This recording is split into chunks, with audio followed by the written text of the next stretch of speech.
ओम ह्रीं स्कंद माताये नमः। नवदुर्गा रहस्य। मैं स्कंद माता साधक की चेतना अवस्था। मैं स्कंद माता साधक को ये बोध कराती ही कि साधक की चेतना उसकी साधना, अनुभव और आंतरिक अनुशासन का प्रत्यक्ष परिणाम है। साधक जब नियमित रूप से देवी का स्मरण, ध्यान और उपासना करता है, तब उसकी चेतना धीरे धीरे स्थिर, स्पष्ट और दिव्य ऊर्जा से परिपूर्ण होती जाती है। यह अवस्था केवल मानसिक स्थिरता नहीं देती, बल्कि प्रत्येक निर्णय, विचार और कार्य को दिव्यता और सृजनात्मकता से संचालित करती है। साधक की चेतनावस्था में सबसे पहले मानसिक स्पष्टता और भावों का संतुलन विकसित होता है। मैं स्कंद माता का स्वरूप, उनके हाथों में अभय और पद्म मुद्रा और उनके पुत्र का आभास साधक को यह अनुभूति कराते हैं कि उनकी चेतना केवल बाहरी परिस्थितियों से प्रभावित नहीं होती। ये स्थिरता साधक को प्रत्येक चुनौती और संकट में निर्भीक बनाती है। दूसरा पहलू है आंतरिक ऊर्जा का जागरण।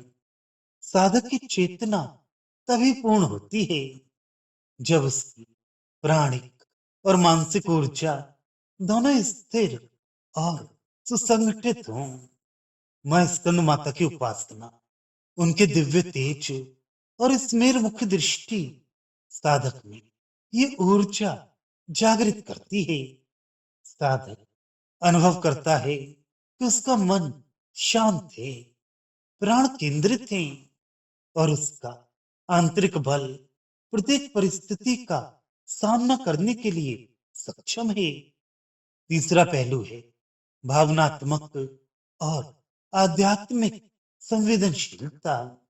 साधक की चेतना तभी विस्तृत और विकसित होती है जब वे अपने भीतर के भय, असुरक्षा और दुर्बलता को पहचान कर उन्हें नियंत्रित करता है। मां स्कंद माता साधक को ये सिखाती हैं कि आंतरिक चेतना का स्थिर होना उसके बाह्य, व्यवहारिक और सामाजिक गतिविधियों में भी स्पष्ट रूप से दिखाई देता है। साधक की चेतना में यह भी अनुभव उत्पन्न होता है कि वह केवल व्यक्तिगत नहीं, बल्कि सृष्टि और समस्त प्राणियों से जुड़ा हुआ है।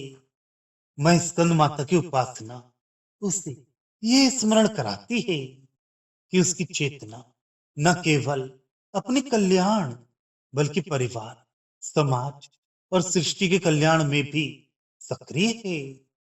यही चेतना का उच्चतम स्तर है, जहां साधक अपने भीतर देवी की शक्ति का पूर्ण अनुभव करता है। अंत में साधक की चेतनावस्था में स्थिरता, साहस, विवेक और सृजनात्मक ऊर्जा का संगम होता है। यह अवस्था साधक को दिव्यता की अनुभूति कराती है और प्रत्येक कर्म को उसके आध्यात्मिक उद्देश्य के अनुरूप निर्देशित करती है। मैं स्कंद माता साधक को यह समझाती है कि यही चेतना की पूर्ण अवस्था है, जहां साधक का मन स्थिर, प्राण शक्तिशाली और चेतना जागृत हो जाती है। इस प्रकार साधक की चेतना साधक को केवल मानसिक स्थिरता नहीं देती, बल्कि जीवन के प्रत्येक पहलू में दिव्यता, सृजनात्मकता और स्थायित्व का अनुभव कराती है। मां स्कंद माता की उपासना साधक को इस उच्च चेतना में स्थिर करने का मार्ग दिखाती है।